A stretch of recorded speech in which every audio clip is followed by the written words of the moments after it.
Welcome to The Lens with me, Sarah Travers. The Lens is a Business in the Community podcast in partnership with One Young World. I'm delighted to introduce our guests today. They are Richard Sykes, SVP and President of one of the UK and Ireland's largest integrated facility engineering and infrastructure solutions firms, ABM UK and Ireland. And joining Richard, we welcome Manuella Appiah, Environment, Social and Governance Manager for SUNROCK, a leading European developer of integrated clean energy systems, servicing valued customers across the logistical and industrial sectors. Now, in this episode, we'll be discussing making business responsible with people, planet and place. But what does this mean for a business, its clients, and indeed its suppliers? To find out, let's get into the conversation now. Richard, Manuella, welcome to The Lens.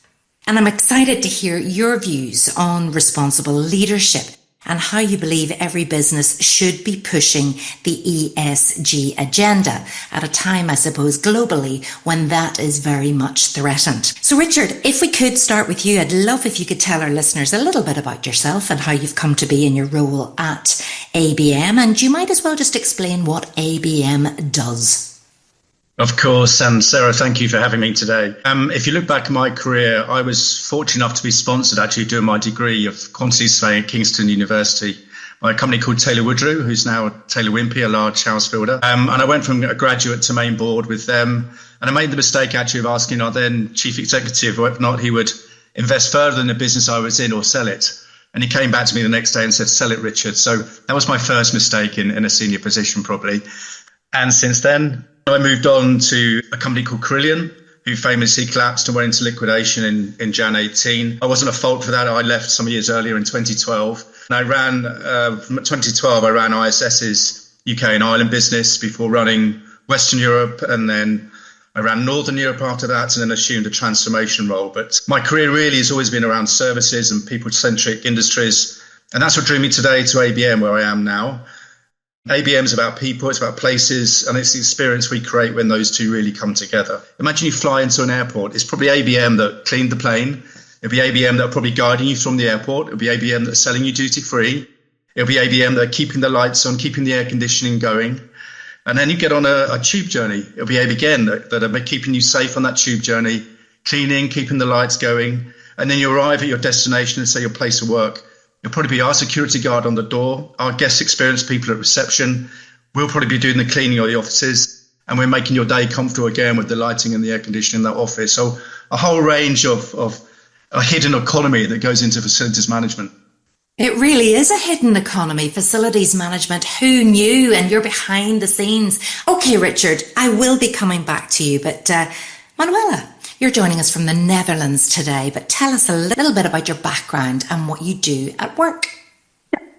Thanks, Sarah, and thanks for having me on this series. I've lived in the Netherlands for 20 years. I must say my story goes back in Ghana. That is where I grew up in a cocoa farming family. And as a child, I saw something that really stayed with me, and that is the huge gap between the hardworking smallholder farmers planting cocoa and the price of cocoa on the global market. So this really sparked the curiosity in me about how can the economic systems be made more fairer. And when I got the opportunity to start my university degree, I was very much drawn into international human rights law, but with a link of development and trading. So that is why after my study, I started working at a think tank, working on different social and climate justice topics. And from the think tank, I went into policy, working with the Dutch government to help companies, particularly in the extractives and mineral sector, to understand their supply chain. So how do our supply chains look like? Which raw materials do we use in the components? And how are they produced? And which human rights or labor conditions are affected by this production? So I really got the chance to work with different companies through the government and felt through the advice I could support the companies with, they could really improve their due diligence in the supply chain. And after a couple of years, I realized I know quite a lot about the policy, but how does it really work in practice? There's one that is advising companies, the other is really living, let's say, the expectations. And that's what drew me to SUNROCK, because the company It is indeed about supporting our customers with clean energy solutions, including battery solutions, EV charging. Mission and my role in there is that it's not about just about the clean electrons. It's about how are they produced, who is developing our parks, and are they being treated fairly. So my role at the company is really to help us also embed social sustainability into what we do. And that's what we really need to be thinking about, is it? When we go behind, a bit like what Richard was talking about, the behind the scenes with ABM, we've got to go back. We've got to look at our supply chains too. Richard, just coming back to you and getting into today's topic then. We're talking a lot on this podcast, particularly about responsible business, corporate responsibility, and ESG. And I said in the introduction, that's very much being tested now across the world. But what does all of that mean to you, responsible business? And what do you believe business needs to be doing to push harder? Yeah, I mean, for me, and you've got to realise now that responsible business is no longer a side project. It's a strategic project. It's a cultural imperative. It has to be at the heart of your strategy and how you go about business. Because nowadays it's explicitly linked to success. We had some research recently, 75% of all employees now want an environmentally friendly workplace. So a responsible business has to move to a nice to have to a non-negotiable if you're going to attract future talent to your organisation.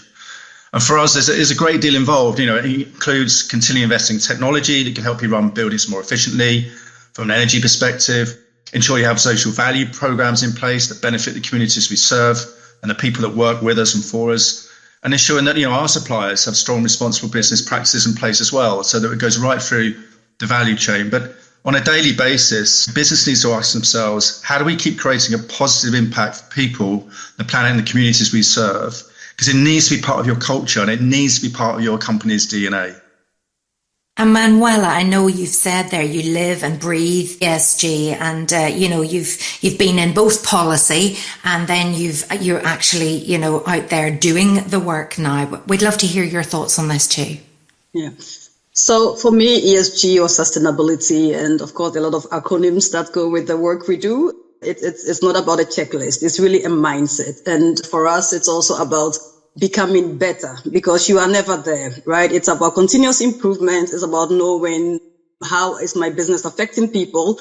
So concretely, one of the ambitions we had before I joined SUNROCK even was, for instance, that even though we are reducing the carbon footprint of our clients, we can also do better in reducing our own footprint. So we set a target to reduce our emissions with 50% by 2030. And I'm really pleased to share that in 2024, we achieved the target already, because we really worked hard together with different departments, particularly the people team. When you rent in new offices, how do we make sure that the heating is done sustainably, the electricity is done sustainably? And by doing this, we really amplify our impact. That is not just, let's say, the parks helping our clients, but that we are also reducing our own carbon footprint. It also means looking into the supply chains, as I mentioned before. We have this idea about radical transparency, about understanding where are all the solar panels coming from, all the mountain systems, the inverters. So many different components go into making the solar system work. Who are producing them? Which raw materials are going into? And one of the key things we've been doing is that as one of the first solar companies to publish our supply chain data on our website to make it accessible to our stakeholders, but also to visit suppliers in China, to visit mines in Peru, for instance, so we can understand, how are the working conditions there and what can we do, even though we are very far away from, let's say, the source of the materials. How can we use our leverage and our, purchasing power to encourage better practices completely up the supply chain? So these are a few examples of how we try to really make ESG tangible and practical, even as a very small company in the grand scheme of things. You've just mentioned there you're a very small company, but what do you think it means to the people who work for SUNROCK? What does it mean for your suppliers? What does it mean to your customers that you have these standards? I must say that, first of all, my colleagues, they are very, very proud to work for a company that intrinsically believe in this topic. So whenever I have new colleagues, every quarter I do an ESG intro. And when I share with them how we support ESG topics beyond compliance, they feel really proud to say, oh, well, I'm very happy I joined this company, because many of the examples I give they are not used to in their former workplace. Additionally, we have also suppliers who appreciate the fact that we push them to do better. And it's not just pushing them, it's about collaborating. So I'm not saying that we are going to outsource our responsibility. No, how can we become better together? So working closely with our suppliers and where possible sharing knowledge with them so that they also know how to do their due diligence and improve on this. And we see our customers and, of course, our shareholder also very supportive of what we do, because at the long run, what we all want is really a just energy transition, one that is really fair, and that I think makes the energy transition as good as possible. Manuella makes a very good point about how employees feel proud of the organisation they work for through sustainability and such like. And when people really understand their purpose of why they come to work. And there is a wider purpose why people come to work, whether or not that's the environmental credentials or the social value piece, where people are putting more back into communities. That's what makes people proud. And when people are proud and understand their purpose, it drives them on in their workplace and they get more enthusiastic about their work. So it's a very good point in Manuella places about getting purpose into your workplace, and people then become proud of what they do. And Richard, I can hear a sense of pride in your voice, presumably about what it is that you do. But when you are that leader and you really believe your purpose is responsible leadership, how do you balance the ambition for the growth of a company with the need to ensure that that growth is sustainable and inclusive?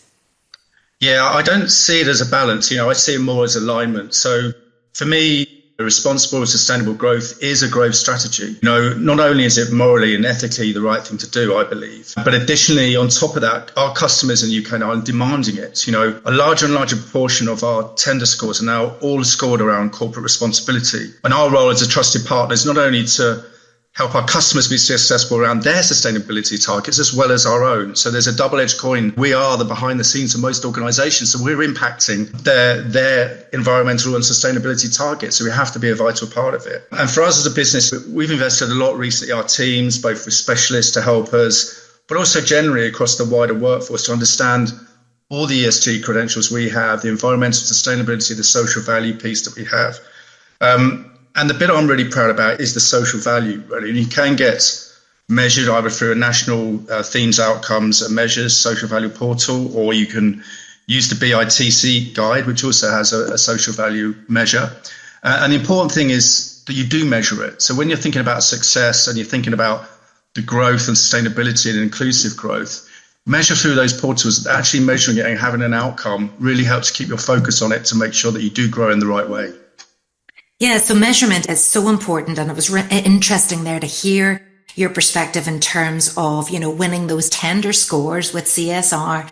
They matter, as does the social value. So that's very heartening. How do you feel then that ABM helps other organizations in terms maybe of your client sustainability journeys? How do you help your clients reach their responsible business goals? Yeah, so we help our customers actually measure their sustainability targets. We actually track them for them because we're creating a lot of the carbon potentially for them. We're helping drive energy solutions for our customers, whether or not it's through smart technology or Internet of Things or sensors. We carry out predictive maintenance, as you'd expect. So we actually have quite a large technical piece to play for our customers and helping them achieve their targets. And even in the workplace, making sure that the workplace is engaging, sustainable, smart, welcoming by design. All of those facilities management things really help drive employee engagement in the workplace, not just the environmental credentials of carbon reduction, but actually improve the impact they're having in a workplace and attracting their talent. So those are the kind of things we're kind of looking at, and how we can help customers retain their talent, attract their talent, but also drive down their environmental carbon footprint. And would you say that people are still at the very heart of what you do? Absolutely. People are central to everything we do. We're a people business. I'd hate the day when robots take over the world, when, we're getting close to some of that. But the power of the human touch always still exists. We have around 15,000 people now in the UK and Ireland, and their central delivery is around responsible growth. We invest a lot in our people. We make sure they have that purpose that we spoke about earlier, Sarah.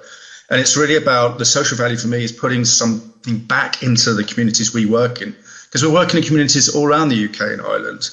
And I ensure that, whether or not it's through volunteering, charitable donations or fundraising, that each of our board members take part in that, all the way through to our impact groups, or that's Women at ABM Impact Group or a Rainbow Impact Group or a Disability Impact Group. We really make sure that we connect to the communities we work with to make a difference.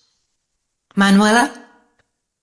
Yeah, so what I wanted to add to what Richard just said is that even, as I mentioned, even though we are a small company, what I realize is, so I'm the only ESG manager in our company. However, we do a lot and we cover a lot of topics across the board. And currently we have about 25 employees working in different ESG working groups to create impact beyond their own work. So for instance, somebody from finance helping us with carbon accounting, not part of his job, but, just to create impact that goes beyond, let's say, the business as usual. The same with people from asset management on circularity. And I think what this really leads to is that ESG doesn't become a side project, but becomes really embedded in the organization because they become ambassadors. They learn to develop strategies around the topics and increases the sense of ownership. And thereby, I believe, that it goes beyond me as, leading this topic in the organization. So I think it's really good when you make, the culture of the companies as such that allows all employees to embrace this topic. Beyond, let's say, what they were, initially employed to do. Well, that's really heartening because, you can't just be that one person with the ESG label, that tick box exercise. That embedding is so key. Do you believe that's the case too, Richard? Yeah, absolutely. Try and develop people and make people understand the impact they can have in the workplace or actually in their normal place at home as well. Make a huge impact. So absolutely fundamental, Sarah. Manuela, you've worked, as you said, within government and you've travelled across many continents working as well. What role do you think that government has to play right now in ESG? I think there are many good examples of government really taking action to set the stage. I must say, even though ESG, of course, goes back to law, to international human rights law, and the OECD, for instance, has been very active on this topic for decades. But one of the examples I think it's very much worth sharing with our audience is like the Netherlands about 12 years ago decided to support multi-stakeholder agreements between companies, NGOs, trade unions, and the government. And the goal of these agreements is that companies are supported to understand their value chain impact and by working with the NGOs to really take actions, what we call a collective impact project on the ground to improve these negative impacts. And by supporting such systems, first of all, the companies get to better understand, what is expected from us as companies, but also working together with NGOs, strengthen the understanding of what are the social impact on the ground, the NGOs bring in their network, and by facilitating such conversations, what we've seen is that there has been a tremendous increase in understanding of the companies that are part of these multi-stakeholder agreements on different social topics, child labor, forced labor in supply chains. There are many other strategies that could be undertaken by government to support companies that are willing but are unable to, or maybe lack the leverage. Often you don't have the leverage to really require certain labor conditions on the ground. But by working together with your peers, you could increase your leverage and thereby have a stronger voice towards the supplier on working conditions. So I do believe there is a role of governments there. What impact do you feel that global positioning has on people, planet and place issues? Are decisions made in one country impacting other countries? And if so, then how can companies hold true to their own commitments when it comes to ESG? Richard? Yeah, well, ABM is actually a US-owned business operating internationally. We do recognise decisions made in one market can have a ripple effect elsewhere. While I don't really want to comment on the US politics specifics, what I can say is that, in the UK and Ireland, in our sector, responsible business is first on the agenda. There's greenwashing or green hushing, as some people are now calling different parts of that. Those trends don't really affect us in the UK and Ireland. I haven't seen any of that too much in our sector, which is good to see. What I will say, though, is with geopolitics being what it is, I think it's essential that you just have clear values, clear responsible business standards that act as a constant. So it empowers your local teams to deliver in a way that's relevant to their communities, their legislation, their social needs. So we have our own legislation here in the UK and I. Interesting. Manuela? Yeah, so looking at the globalized economy and maybe coming back to the renewable energy technologies, there is no solar panel that is made without components coming from all over the world, let's say. And it is important that companies, understanding this, also think, okay, how can we influence the production and the working conditions linked to these components? There are, of course, international human rights and international labor standards, which have been developed by the United Nations, the International Labour Organizations, and almost every country in the world have ratified these fundamental documents, standards. So as a company, you can always ground your policies on these international frameworks and still act ethically, even if the local standards fall short. So there is a responsibility of companies to go beyond local standards that does not meet the minimum threshold set internationally and use that as a starting point and continue to act responsibly. We know that economic growth is one of the key drivers for UK businesses right now. And Richard, I know you sit on BITC's Leadership Council. So I'd love to ask you for some advice now that you would give to leaders who want to make responsible business central to their growth strategies. What would you advise in terms of practical steps? Yeah, I think first start with a clarity of purpose. So, define the impact your business is kind of uniquely positioned to make. If you don't understand the why, you never get to the how. Secondly, I'd say make it measurable.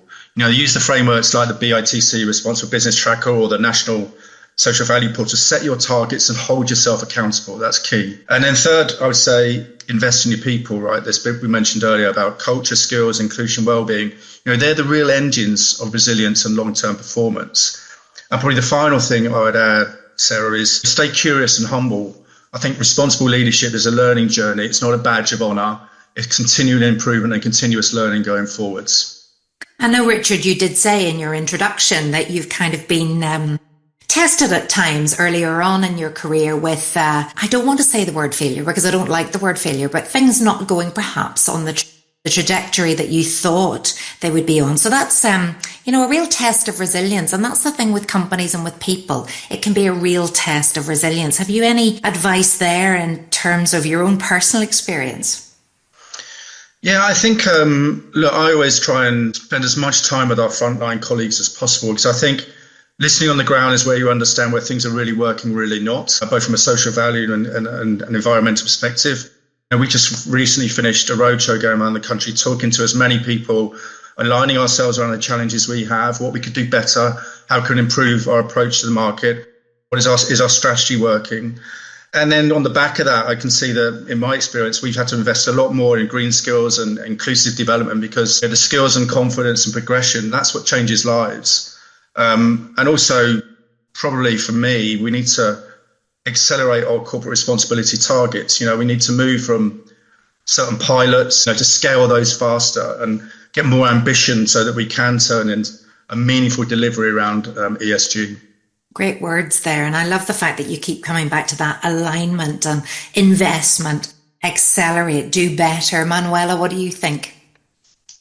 Completely agree. Looking at it from, let's say, supply chain perspective, how do we understand as much as possible? When I look at the construction workers who construct our parks, because even though we invest in solar parks, we don't construct them ourselves. Our colleagues at the office, don't put together solar panels.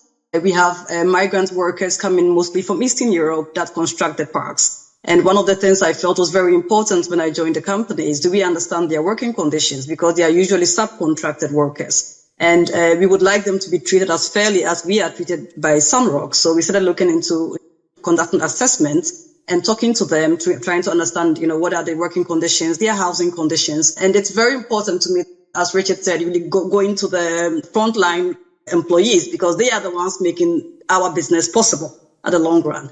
So try having dialogue with them, exchanging with them to understand, what are their experience and how can we make it better as much as possible. It's one of the ambitions I have and of the inspirations I get from them as well to transfer, the input we get into our procurement practices, into our operations practices, and make their work also as decent as possible.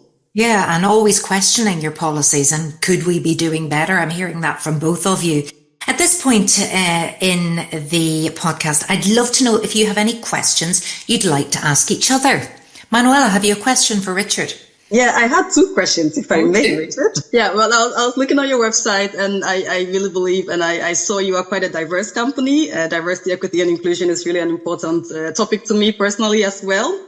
I was wondering, what are the challenges that you face in strengthening diversity at the top? Because often you have a very diverse workforce, but it becomes more difficult as you go to the top to get this. So what are the challenges, and what are you taking to overcome this, let's say? Yeah, I think it is a challenge in terms of diversity and inclusion around, especially the more senior roles in a business, at board level roles. And I'm not saying they're glass ceilings. I think a lot of those have been broken down now, but you need to be proactive in seeking that diversity in the senior positions. And that's exactly what I try and do. And that's what we do at ABM in the UK and I. And it is a challenge, but it's also to make sure that if you're going to recruit for certain positions, that you ensure that if we're using a headhunter or recruitment agency, that you demand that diversity is in the shortlist, right? And that's how it starts. And also to make sure that as soon as that diversity does start to come through your ranks, that you promote that diversity through your organisation. You promote your diverse talent through your organisation. And that's how you get a diversity at the senior level in the end game.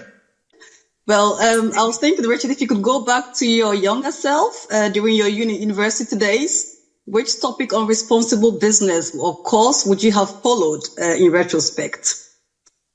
That's an interesting one. My son actually is doing chemical engineering. I think that's what he wants to do, his degree. I probably would have swapped my degree for something like chemical engineering, which actually is developing better solutions for the environment than I would have done doing quantity surveying, right? That's not really a focused degree on something that can improve the world. But that's the sort of thing I probably would have followed if I had a second life going backwards. Well, there you go. That's wonderful. Your son's getting to do it. You can live vicariously through him. Isn't that what they say? So let's switch over. Richard, what would you like to ask of Manuella? Yeah, Manuella, probably a similar question. If you, let's say, go back, would you have chosen this career or would you have chosen something else? No, I think this is really the love of my life when it comes to career-wise, because I really love the intersection between, let's say, human rights law, policy, and corporate settings. So I really flourish in that system. So I maybe I wouldn't have maybe focused on other topics, which I did. Studying law, you study all kinds of topics. Maybe I would have chosen more sustainability topics, but when I was studying, there was not even a sustainability program. So you had to just, do law, and eventually sustainability became a topic. So I would have still focused on human rights law, but perhaps broadened it with carbon accounting, environmental sustainability. I don't think I've ever had a guest before talk about their career as the love of their life, but Richard, talk about purpose. She loves what she does. Absolutely. It's great to have that passion come through, right? Yeah, absolutely. Amazing. I'd love to have you on my team, Manuela. There we go, Manuela. If you ever feel that you need to change, then Richard is there to take that call. Now, on the lens as well, we've been building up a great collection of advice from all of our guests in terms of maybe something they've read, something they've listened to, a report, a piece of research, something that could inspire our listeners to be more responsible. So I would love to ask that of each of you today. Can you recommend something that will help people going forward with their mission to be more responsible? Manuela. Yeah. So I was thinking of this, and it is an old literature, but it really sticks with me. So I feel, I would like to recommend it to readers, and that is Sapiens by Yuval Noah Harari. And it's really about how human beings became the most influential species on Earth, and particularly with respect to the use of storytelling to create the civilization that we are. I believe that it triggers us into thinking of our future. Where do we want to go as a human being, as a human species? Which values do we consider important? And from a responsible business perspective, I really believe in the power of, let's say, collaboration, compassion, storytelling. And by bringing this together, I think we can really shape our common future for the better. So I would like to, bring these values more into the work we do and encourage others to also adopt them as much as possible so that we can really have environmental stewardship and social justice at the forefront of development. A fantastic recommendation. I read it before, but I must dig it out again. Richard. Yeah, probably not half as good as Manuela's, but We did some research recently that basically showed 3/4 of people want their workplace to be more sustainable. They want being in the workplace to be worthwhile. And that means walking into a place of work that understands them, gives them a purpose, and is looking outwards as well as inwards. So that for me has really helped me motivate. How do I look at our business going forwards? How do I look at corporate responsible strategy? And how do we use that to serve our end users? That's brilliant. Thank you. And the final question, and we ask all of our guests this one also. As responsible leaders, what are you personally committed to doing more of or less of in the coming year?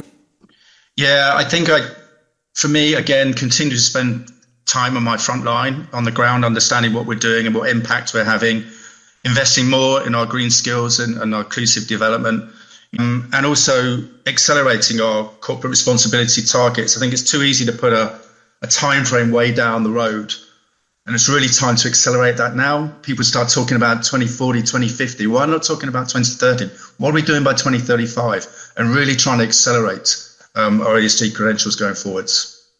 Super. Manuela, last question to you. Yes, so on the personal front, I've reduced buying clothes because the clothing sector has a lot of environmental impact. So I try to repair as much as possible and avoid buying new clothes unless it's necessary. I do know, even though as an individual, every choice we make has an impact on the bigger system. So that is how my small way to try to also reduce the environmental impact of the clothing industry. On, let's say, a professional level, I hope to continue working together with our competitors, our peers, to really improve the social conditions of the renewable energy supply chain. And as the saying goes, if you want to go faster, go alone. If you want to go further, go together. And I'm really hoping that we can continue to go together as a renewable energy sector to make our transition even more just. Oh, lovely. Great way to end this edition of The Lens. My thanks to our two guests today, Richard Sykes, SVP and President of ABM UK and Ireland, and Manuella Appiah, Environment, Social and Governance Manager for SUNROCK. You've been listening to The Lens with me, Sarah Travers, and if your business would like support to be stronger in supporting your people, the planet, or the places in which you're located, then please do visit us at www.bitc.org.uk. Thank you so much to my guests. Thank you for listening, and do tune in again next time.